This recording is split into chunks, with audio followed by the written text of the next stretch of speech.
شما چیکار میکنید؟ خصوصا شما وقت تقدیر شما را انتخاب میکنید. راهی گریز نیست، جنگ محاربه شما را انتخاب میکنید. شما چیکار میکنید؟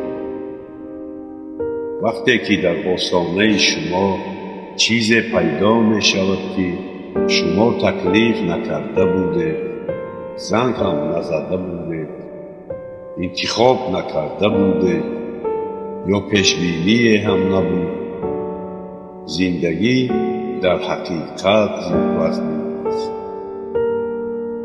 در اصل بعضی شما امروز در این دنیای امروزه خواطیر هستید و دوره‌های دشوارترین حیات خود را ایستاده.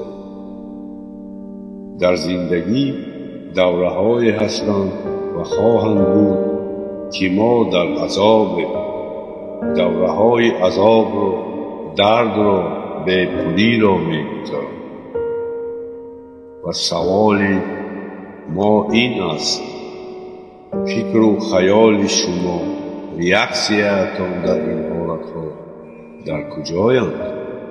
چگونه مناسبت میکنید؟ چیکار میکنید در این لحظه؟ بعضا زندگی دشوار است، آسان نه، چنین نیست، اما راه‌های دیگر هم دارد. می‌ارزد حتی برایش جان دادن، می‌ارزد باور کردن، می‌ارزد به خود امکانیت شانس دهید، می‌ارزد مانند شیر خود را به هم کشیده یک نعره بزنید، از درون بیدار شوید، از داخل خود بیرون آیید. می‌ارزد تسلیم نشده، تن نداده مبارزه برید. می‌ارزد باور کنید، می‌ارزد. شما به این قادرید. باز میگویم و این آسان است. بعضا تقدیر ما را میسنجد و با مشکلی‌های روبرو می‌آورد که باعث استرس، تشویش، اضطراب و ترس می‌گردد. شما مجبورید تمام عمر با این عذاب‌ها مبارزه برید و من می‌خواهم شما را الهام بخشم، شما را رو بلند گردانم. اینک گپ در سر آن نیست که اطرافتون چی رخ داده ایستاده است. همه گپ، همه حکایت این شمایید. انیخترش آنه که درون شماست. فکر و اندیشه‌تان، پیشبینی‌هایتان، از همه مهمش آرزوهایتان در کجایند؟ تنها از سببی که میترسید معنا ندارد که شما باید بترسید. تنها از سببی که ناامیدی فرا گرفته است این معنای آن نیست که شما باید رها داده شوید. تنها از سببی که ترس دارید معنا ندارد که ترس باید به عضوی از بدنتون راه یابد. هر حرف یا جمله‌ای که از زبان میبرارید حکایه‌ای است که شما نقل کرده ایستادید و این حکایت ابدی در تاریخ خواهد ماند. من نمیتوانم، از عهده‌اش نمیبرایم، طاقتم نیست. بس سیر شدم، بیا جدا میشویم. بیزنس همه سوخت، ما همه را از دست دادیم. من زیاد خطاگی‌ها کردم، من زیانکار هستم. کسی به من یاری داده نمیتواند و نمیداند باز چیها از دهانتان میبراید. اما بدانید این حکم قتل نیست و تا آن دمی که شما این همه را اعتراف کرده زیستن میگیرید بعدا حیران نشوید که این همه در حیات شما روی داده ایستاده است. ما باید چنین کنیم هر باره که حکم مرگ را حس کرده باید حکم عمر را تلفظ کنیم.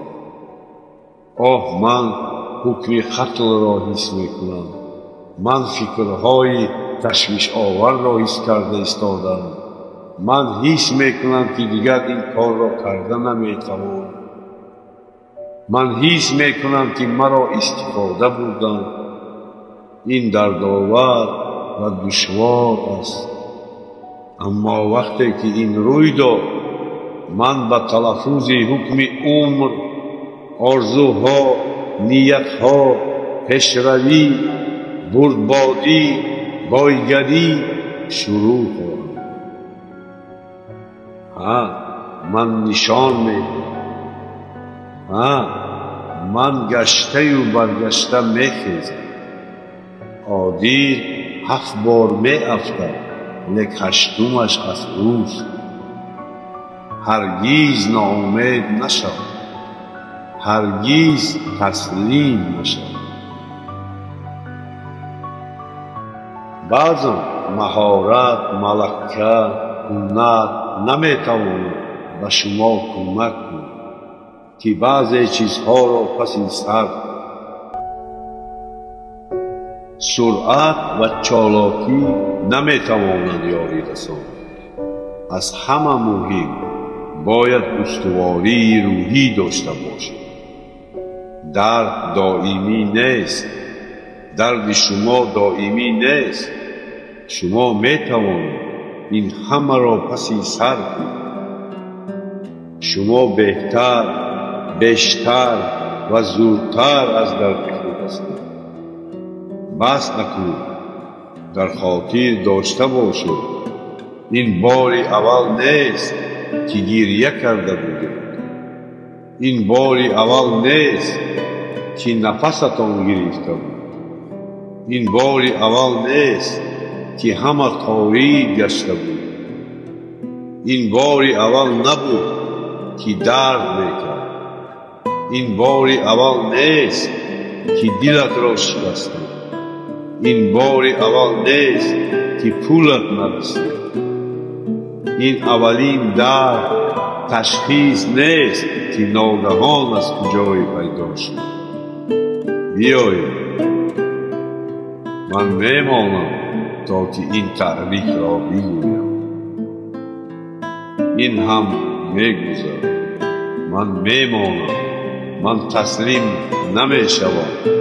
در هر کوشش هایم برکت خواهم. اگر شما تسلیم نشوید پیروز خواهید شد، برد خواهید کرد.